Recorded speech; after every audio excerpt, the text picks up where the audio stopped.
Hello, human beings. This is a summary of your intermediate fry tutorials before you go into the advanced stuff that's coming up. Yay! So, the focus of the intermediate tutorials was exclusively trying to get your fry high in pitch, because fry likes to manifest low down in the average population. That. So in the first tutorial, what we did is we did an extension exercise, where you do a squeaky sound and you go to the top of your range. This is so that you can practice stretching, getting thin and small and quiet. So you should be practicing this quietly. It is a tiny, tiny sound. And it's really happy. It's that kind of thing. It is already a descending exercise. So we're already moving downwards. We are already moving in the direction of vocal fold relaxation, rather than moving ascending into tension. Then you stay on that pitch. You open to an R vowel, because the likelihood that your fry is going to like an E vowel at this stage especially is very low. So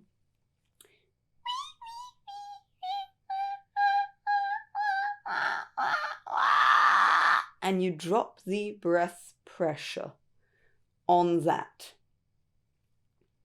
This is one way.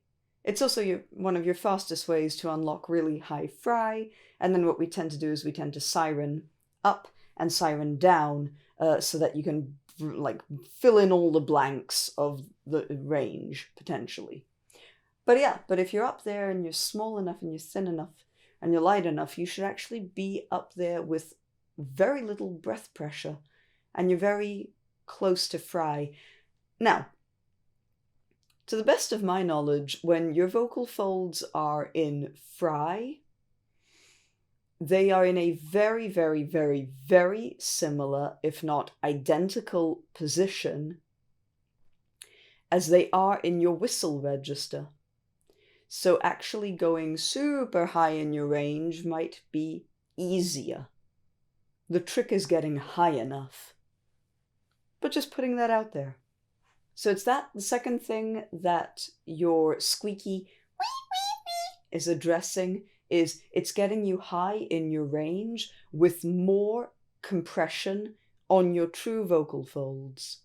So your true vocal folds are spending a little bit more time together than they would if you were just in your normal falsetto going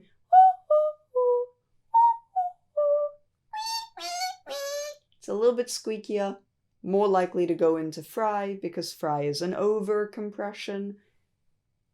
Remember the beginning videos? It's an over compression. So if we can be more compressed, we're just that micro step closer to fry. Your second tutorial is a variation of this, actually.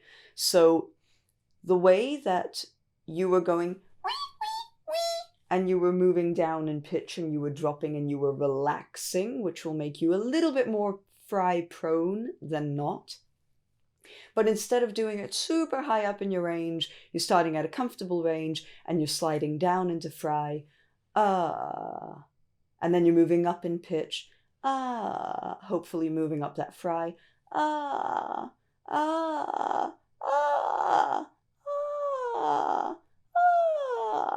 So we're just seeing if you can shift it up in pitch and if you can move. You have two things working for you in this exercise. The first thing is that you're moving down in the direction of relaxation, so your vocal folds are more likely to relax into fry. Yay. But the second thing that's happening is, even if the pitch isn't going as high as you wanted it to go necessarily, just by starting with your vocal folds on a high pitch and falsetto, your vocal folds are probably going to be in a lighter coordination, and you'll be more likely to find lighter fry, even if you're going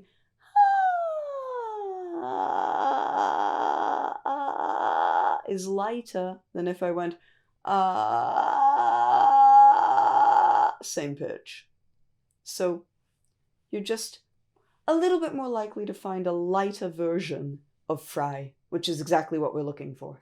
Now, in your third video, we're doing an ascending approach. I personally would work all these things simultaneously because you never know when anything is going to unlock anything, and you never know what bit of information is going to help something else. So just putting that out there. But the third one is an ascending approach. You start in your fry, and you climb it. But when you get stuck, you work that area.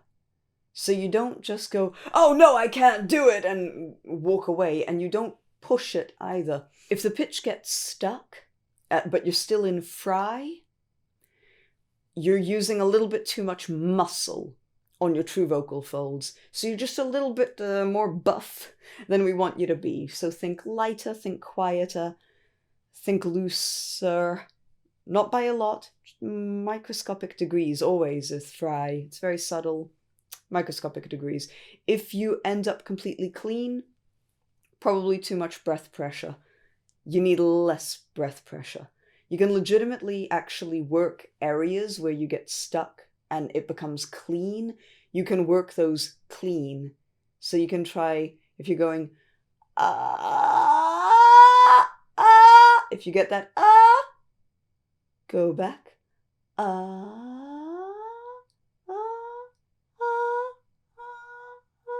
find that clean movement without an increase of volume, without an increase of compression, without a change of quality, nothing shifting.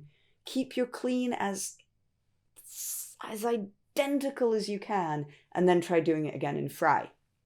In relation to this, I also address the passaggio, so your vocal break, where you kind of transition and flip out of your speaking voice into your falsetto. And the idea is work this area, work it slightly, just because around the break zone, around that passaggio, the weirdest things happen in terms of breath pressure. And very often, if you're singing clean, if you slightly increase the breath pressure around your passaggio, you get through your passaggio, no problem, everything is smooth sailing and fantastic, and then you can decrease the breath pressure again, and you're living life, everything is fabulous, and you're like, oh my god, it's so good at singing. But then if you try and translate that into fry, it's a catastrophe. So just be aware that around your breaks and your vocal transition points, weird stuff tends to happen with breath. So be on the lookout for that, really work that area. And then in the fourth video, we just look at 3 alternatives, 3 options or things that might be going wrong. The first thing is when you're in fry and instead of decreasing the breath pressure, you decrease the volume. If you decrease the volume, sometimes, not always, but sometimes you are reducing the amount of compression on your vocal folds, but keeping the breath pressure the same. So the solution to that very often is keep the volume the same and decrease the pressure so that you fall into fry passively. That one's really annoying, but it does happen to some people, so just putting it out there. You don't necessarily want to get too quiet. If you get really quiet, sometimes that can be like really quiet and really coordinated on the vocal folds. And if the vocal folds are really coordinated, they're not going to go into fry that easily. Just saying. Then the second thing that we look at is looseness, compression, because some people are a little bit too close together on their true vocal folds, and so then when they go up, their fry either gets stuck or it becomes so unbelievably tiny and quiet that it's like, So if you're one of these people and you're starting in falsetto, and you're getting those kind of things, go breathier in your falsetto. Just a little bit looser. That could help you get higher, and vice versa. If you were too breathy and too loose, playing around with breathier or less breathy, the less breathy version might get you into a better fry. So just play around microscopically with your compression. I would say on average, just from human beings that I teach, people tend to be too tight rather than too loose, on average. But, you know, averages.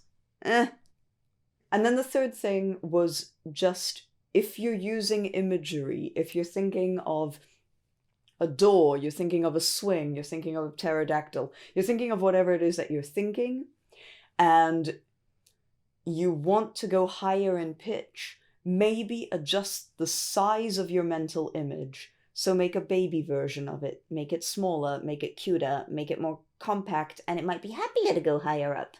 That. Play around with it. Your fry is going to relate to breath pressure and compression. It's going to be something along those planes that's messing with you. So just experiment and explore, and I will see you in the advanced tutorials very soon. Yay! That is all. Bye!